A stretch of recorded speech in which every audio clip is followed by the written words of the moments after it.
middleweight division has quickly become one of the most exciting weight classes in the UFC, especially following Khamzat Chimaev's recent title-winning performance. With a new champion sitting on top, speculation has begun about who should be next in line for the coveted shot. Among those weighing in on the discussion are two former champions, Kamaru Usman and Henry Cejudo, who hold very different opinions on the matter. Kamaru Usman believes that Nassourdine Imavov has already positioned himself as the rightful contender. According to Usman, Imavov's recent win streak and consistency inside the Octagon prove that he has earned the opportunity to challenge Chimaev for the belt. Usman argued that Imavov has done everything necessary to justify a title shot, and is confident the French-Russian fighter has locked in his chance at the gold. However, Henry Cejudo sees things differently. On their joint show Pound for Pound, Cejudo immediately pushed back against Usman's claim, saying the UFC has a long history of going in unexpected directions. According to Cejudo, while Imavov has shown progress, the promotion is unlikely to commit until other upcoming fights at middleweight play out. He specifically pointed to the looming matchup between Rainier de Ridder and Anthony "Fluffy" Hernandez, who are set to headline in Vancouver. In Cejudo's eyes, one dominant or flashy performance in a high-profile main event could easily push the winner ahead of Imavov. That, he explained, is the nature of the sport. Momentum and timing can quickly change the order of contenders. Cejudo reminded Usman that the UFC doesn't always follow a strict merit-based system. Instead, it looks for fighters who can bring excitement, sell fights, and capture fan attention. He stressed that while Imavov may technically deserve the opportunity, one explosive finish by a surging contender could immediately change the UFC's plans. Usman didn't disagree with the unpredictability of UFC matchmaking, but maintained that Imavov has a strong case. "You're right," he conceded to Cejudo at one point, acknowledging that the UFC could always pull something unexpected, but he still doubled down that Imavov has done enough to earn his place. The discussion ultimately highlighted a larger theme in MMA. Being the most deserving doesn't always guarantee the title shot. Marketability, timing, and performance under the spotlight all play a massive role. Cejudo emphasized that unlike the Olympics or traditional sports, UFC matchmaking is also about entertainment and business. If Rainier de Ridder or Hernandez delivers a breakout performance, the promotion may choose to skip over Imavov despite his credentials. For now, the middleweight division remains in flux. Chimaev sits at the top as the new champion, and while Imavov feels confident the next shot is his, the reality is far less certain. With major fights still to unfold, the landscape could shift dramatically in the coming weeks. What remains clear, however, is that both Usman and Cejudo agree the division is more competitive than ever, and that whoever earns the shot will need both skill and timing on their side. Before moving on to the next news, we have a quick request for you. We're always working to improve our content and truly value your support. If you could take a moment to leave a like on this video, subscribe to the channel, and hit the bell icon, it would mean a lot to us. That way you'll never miss an update. Move on to another news. Arman Tsarukyan has once again turned his attention to Ilia Topuria, making bold claims about how he would dominate the reigning UFC lightweight champion inside the Octagon. Coming off Topuria's spectacular knockout win over Charles Oliveira at UFC 317, the lightweight division is buzzing with speculation about future matchups, and Tsarukyan has made it clear that he sees himself as the man to expose the holes in the champion's game. In recent comments, Tsarukyan did not hold back, insisting that Topuria tends to gas out when pressured, and has not yet faced truly elite grapplers. According to him, both he and Islam Makhachev possess the wrestling skills necessary to hold Topuria down and neutralize his striking-heavy style. Tsarukyan even hinted at elements of his game plan, saying he already knows how to dismantle the champion's approach by forcing him into clinch and grappling exchanges, where he believes Topuria is at his weakest. Their rivalry is not new. Tensions between Tsarukyan and Topuria have been building for months, but now that Topuria holds the belt, the stakes are far higher. From a stylistic perspective, the potential fight is fascinating. Tsarukyan's relentless wrestling and suffocating pressure against Topuria's slick boxing and devastating knockout power. Fans see it as a clash of two very different skill sets, and one that could define the next era of the lightweight division. Tsarukyan did acknowledge Topuria's strengths, giving him credit as a patient, intelligent striker who doesn't force mistakes. He praised the champion's composure under fire, and his ability to land precise, heavy punches without panicking. According to Tsarukyan, Topuria's fight IQ and striking efficiency make him a dangerous opponent for anyone in the division. However, he also stressed that the champion has not been tested by top-tier wrestlers. The only grappler who managed to take Topuria down was Bryce Mitchell, and Tsarukyan dismissed that as insufficient proof of the Spaniard's defensive grappling ability. "I know guys like Islam and myself," Sarakian said. "We're the kind of wrestlers who can take him down and control him without much trouble. That's where he'll break." Despite the heated talk, this fight is unlikely to happen immediately. Sarakian's rocky relationship with the UFC still looms large, particularly after the failed booking against Islam Makhachev, which left the promotion frustrated. Dana White has not forgotten that, and it's part of why Sarakian has been kept just outside of the title picture. Still, the Armenian contender knows that another big win could change everything. At the moment, Sarakian is expected to face Dan Hooker later this year. His manager, Ali Abdelaziz, has publicly confirmed that Hooker is the most likely opponent, and that negotiations are moving in that direction. With Topuria holding the belt, Makhachev reigning at lightweight, and contenders like Sarakian, Hooker, and others waiting in the wings, the division is shaping up for some serious fireworks. One thing is certain: if Sarakian continues to stack wins and apply pressure, a grudge match with Ilia Topuria feels inevitable. And when it finally happens, fans can expect nothing short of fireworks inside the Octagon. Move on to another news. The long wait for Ilia Topuria's next title defense is finally over, and the announcement has set the MMA world ablaze.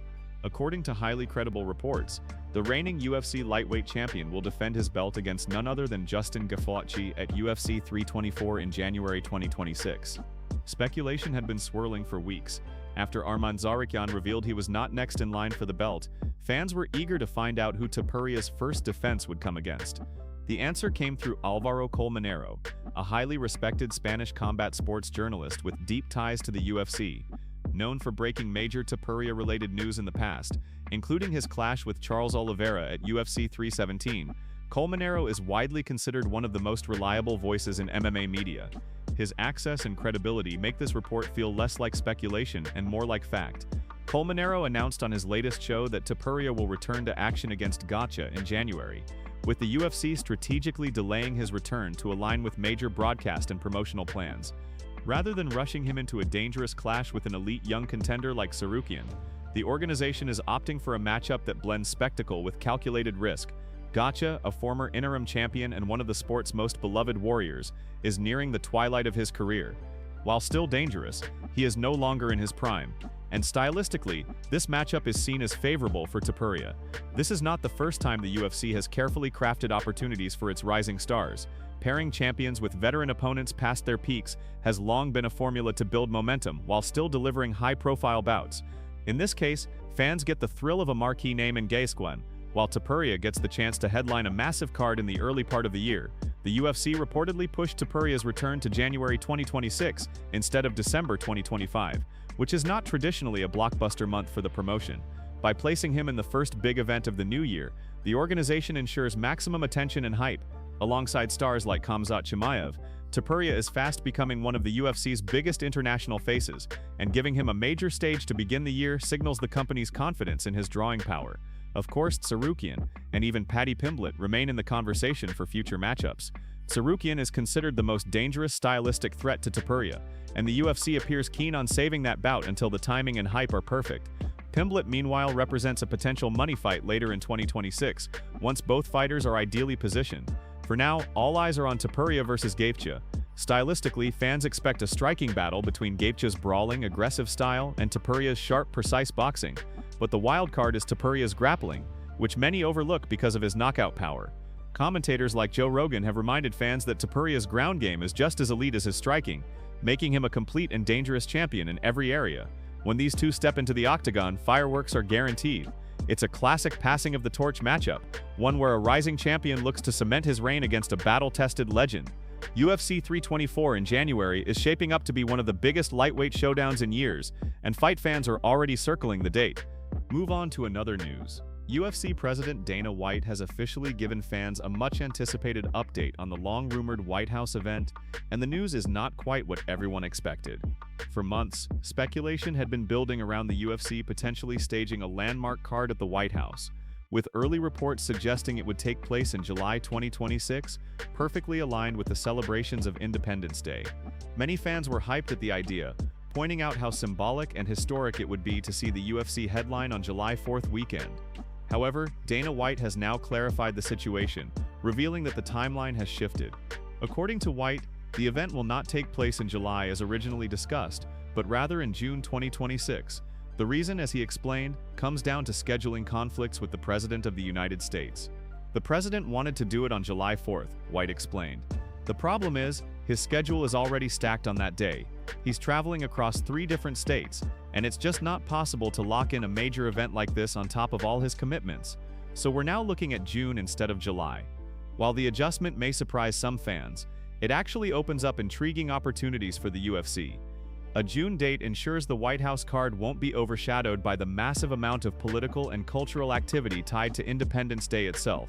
Instead, the UFC can stand alone as a historic event, making headlines on its own merit, without competing for attention during one of the busiest times of the year in Washington, D.C. The announcement also reaffirms the UFC's growing mainstream reach. What began as a niche combat sport 3 decades ago is now preparing to host an official event in one of the most politically significant and globally recognized locations in the world.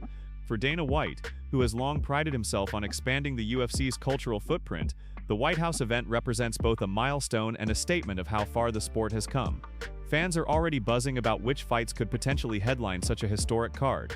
While no matchups have been confirmed, speculation is swirling around the UFC stacking the lineup with some of its biggest stars to make the White House debut unforgettable.